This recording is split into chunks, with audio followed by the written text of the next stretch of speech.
브라질의 대표적인 한인타운에서 코로나19로 인한 불경기를 이겨내려는 동포들의 움직임이 분주합니다. 주말 장터와 마라톤 대회 등 함께 참여하고 즐길 수 있는 지역 행사 덕에 현지인들의 발길이 부쩍 늘며 주변 상인들도 웃음을 되찾았습니다. 김수환 리포터가 전해드립니다. 우리 동포들이 밀집해 거주하는 동해지로 한인타운. 거리 한편에 마련된 무대에서 펼쳐지는 K-팝 커버댄스부터 국물패의 길놀이, 사자노름 등 다채로운 문화공연이 눈길을 사로잡습니다. 지난해 2월부터 매주 토요일에 열리는 한인타운 주말장터입니다. 한인촌 경기 회복을 위해 지난해부터 열렸던 주말장터가 벌써 70회를 맞이하면서 지역 주요 행사로 자리매김했습니다. 장터에선 떡볶이, 만두 등 여러 종류의 한식을 맛볼 수 있어 한국 문화에 관심 있는 이들이 많이 찾습니다. A gente veio porque ela gosta bastante das músicas do K-pop e também por conta da culinária. Como a gente gosta bastante da cultura coreana, a gente gosta de vir aqui no festival. 한인타운을 찾는 이들의 발길이 늘면서 코로나19로 여러 해 이어진 경기 침체가 조금씩 회복되고 이곳에 삶의 터전을 잡은 동포들도 웃음을 되찾고 있습니다. Nós vamos passar na feira coreana, ali na José Paulino, para conhecer mais um pouco da cultura, conhecer mais gastronomia. Mais sobre a cultura, né, e conhecer e viver essa cultura coreana que tem aqui no Bom Retiro. Eu quero almoçar e depois ir no mercado, por exemplo. Quero comprar 작년 팬데믹 때는 하루에 20, 30명도 안 될 때가 많았어요. 근데 최근 같은 경우는 주말 같을 때 한 500명에서 600명 이상 정도의 손님들이 방문하십니다. 장터 방문객이 증가하면서 한인들이 운영하는 식품점 역시 한국 제품을 찾는 이들의 발길로 활기를 되찾고 있습니다. 최근 지속된 불경기에 어려움을 겪었던 한인촌. 돌아온 고객들의 상당수는 브라질 현지인들입니다. Estava em Brasília e eu vinha para São Paulo. Minha filha falou, vai, né? Me deu o endereço de uma feira aqui que tem produtos da Coreia, né? Os alimentos, né? A comida e. 이런 회복세에 힘입어 브라질 한인 역사상 처음으로 봉해지로 한인타운에서 동포사회 주최로 마라톤 대회도 열렸습니다. 예상보다도 많은 참가자가 몰려 거리는 인산인해를 이뤘습니다. 1000명을 대상으로 하는 마라톤 대회였는데 즐겁게도 1,500명이 접수를 했습니다. 그래서 우리가 1,500명으로 확대를 해서 이 한인타운 중심지에서 같이 웃고 운동하고 몸 풀고 지금 달리기 있는 게 너무 좋고 흐뭇합니다. Segunda vez que estou vindo aqui no Bom Retiro e assim, lugar bacana, pessoal lindo, a estrutura maravilhosa, a cultura em si do povo coreano só veio agregar para o nosso país. então de parabéns. 그동안의 노력에 보답받듯 성과를 내는 한인타운의 경기 회복세. 동포들은 이런 분위기가 계속 이어져 이전의 부흥기가 다시 찾아오길 바라며 마음을 하나로 모으고 있습니다. 상파울로에서 YTN월드 김수환입니다. 미국 동포사회 최대 스포츠 잔치인 전 미주 한인체육대회가 코로나19 사태 이후 4년 만에 뉴욕에서 열렸습니다. 동포들은 함께 뛰고 땀 흘리며 오랜 공백에도 변함없는 결속력을 보여줬는데요. 차세대에겐 한인 정체성을 확인하고 모국과 더욱 가까워지는 시간이 됐습니다. 현장에 김창종 리포터가 다녀왔습니다.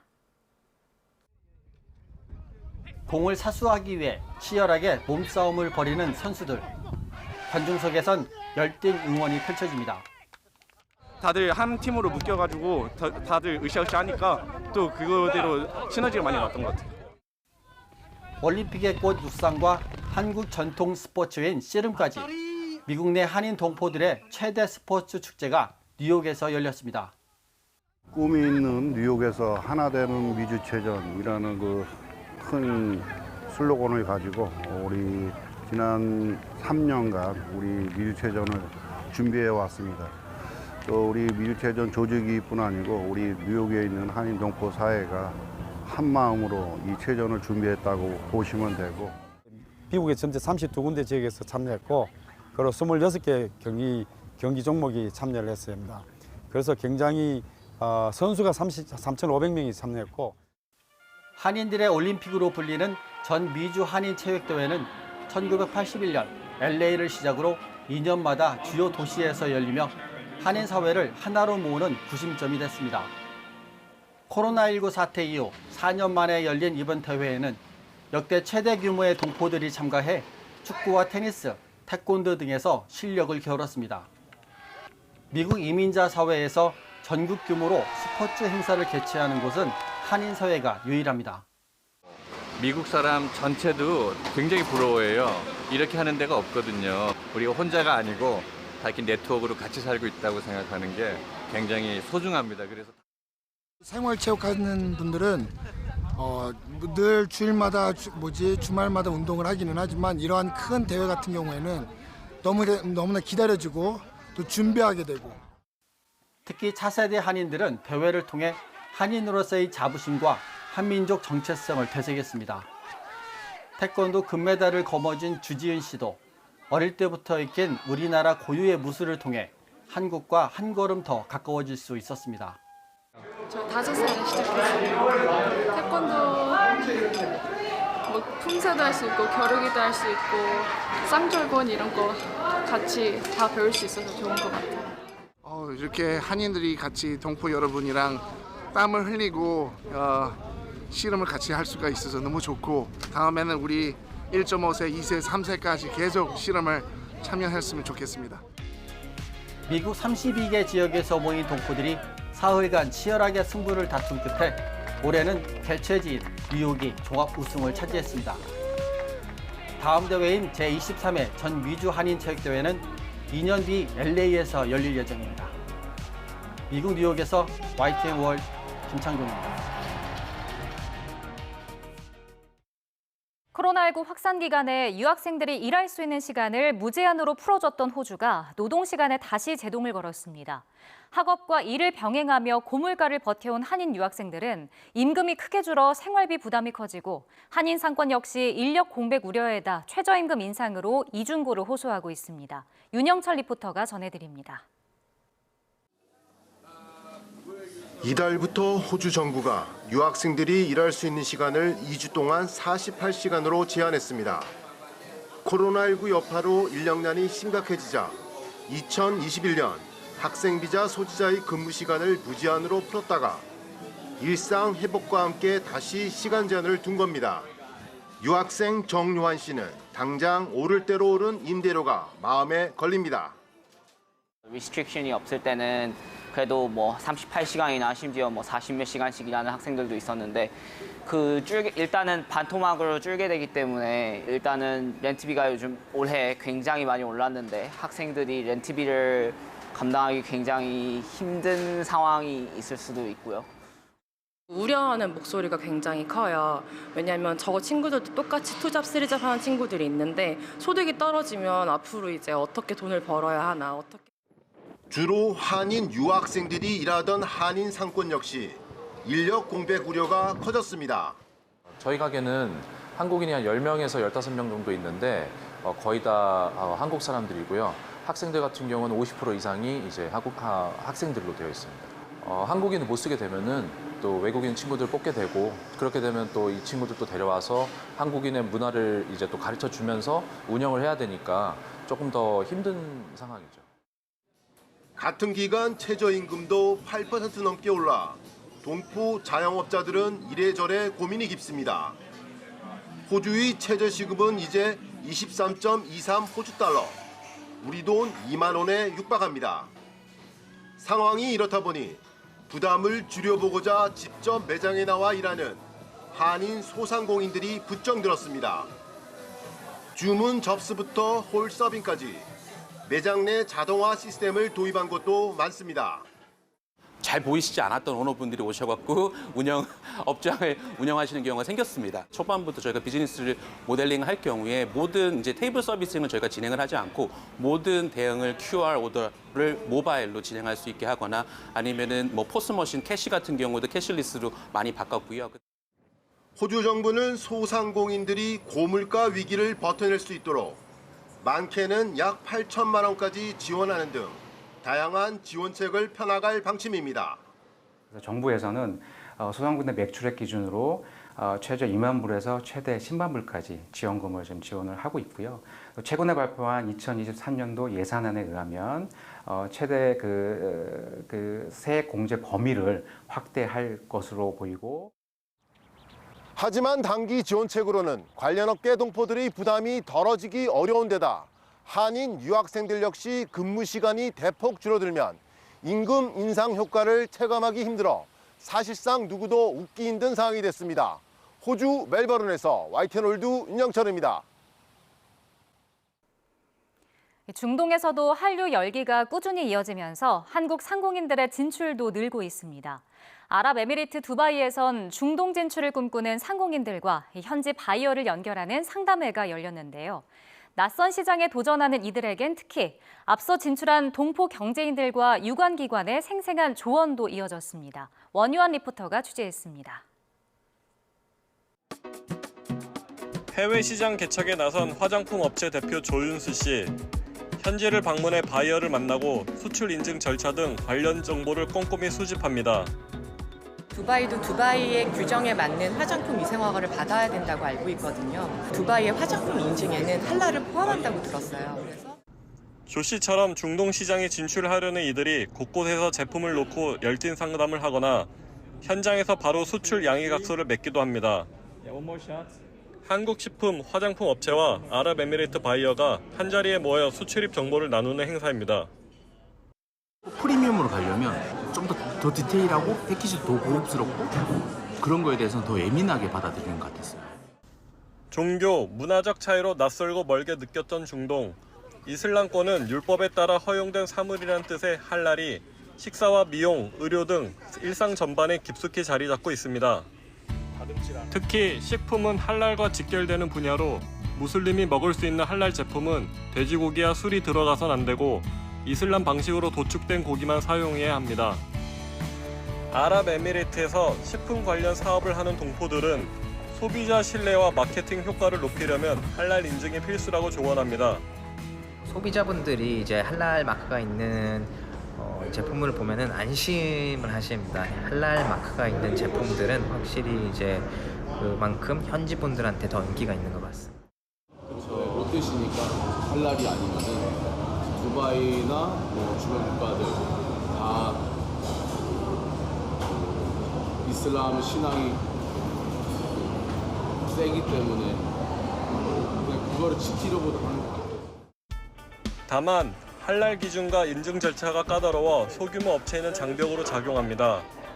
도축 등 제조 공정이 할랄에 부합한다는 점을 현지 당국으로부터 확인받는 건 물론 보관과 유통 과정도 기준에 맞춰야 해 비용 부담이 크기 때문입니다. 이에 따라 현지에 진출한 관계기관에선 아랍에미리트의 경우 육류나 육가공품 외에는 할랄 인증이 필수가 아니라는 점에 착안해 틈새 시장을 공략하는 전략도 제시합니다. 비건으로 가면 그게 할랄을 또 맞추는 부분이 되기 때문에 오히려 이쪽에서 굉장히 저변을 확대해가고 있습니다. 또 두바이의 경우 민족 구성이 다양해 할랄 인증을 받지 않아도 비무슬림 소비층을 겨냥할 수 있다는 조언도 잊지 않습니다. 여러 다양한 국가들의 인종들이 소비자들이 있기 때문에 오히려 더 진출할 수 있는 기회가 더 많다는 걸 알 수 있습니다. 그래서 식시장을 직접 방문하셔서 한번 둘러보시는 것을 권유해드립니다. 아랍에미리트는 중동 국가 중 한국과의 교육 규모가 두 번째로 큰 나라. 더욱 다양한 분야로 교육이 확대 지속되기 위해선 상공인들과 동포사회, 유관기관들이 현지 시장 특성을 체계적으로 공유하는 노력이 무엇보다 병행돼야 할 것으로 보입니다. 지금까지 아랍에미리트 두바이에서 YTN올드 원유한입니다.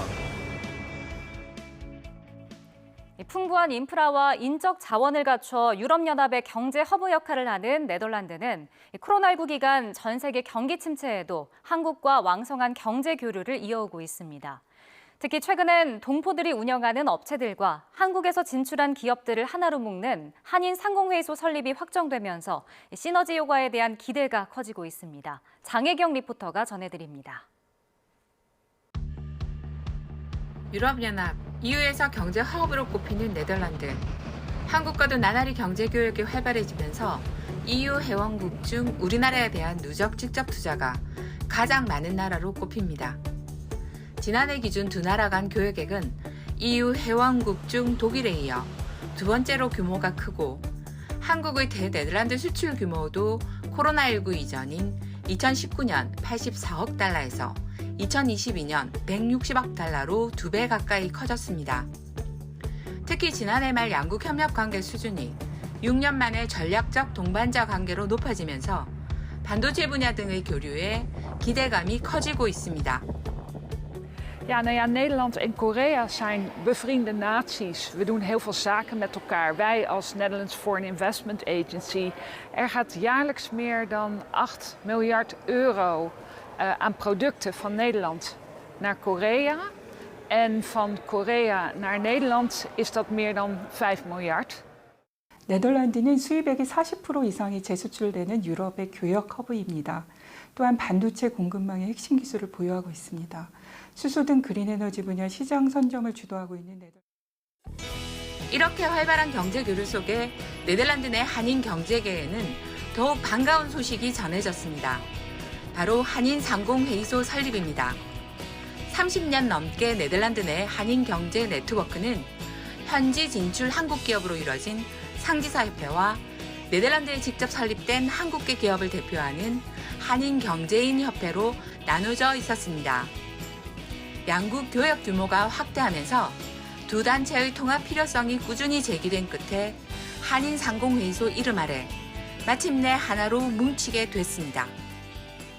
우리 한인 사회의 규모가 그리 크지 않은 상황에서 경제단체가 양분화됨에 따라서 규모 있는 활동을 전개하는 데 한계가 있었으며 오랜 기간 동안 주재국 한인사회에서 양단체의 통합 필요성이 꾸준히 제기되어 오긴 하였으나 두 단체를 한인 상공회의소라는 명칭으로 통합하기로 하였습니다.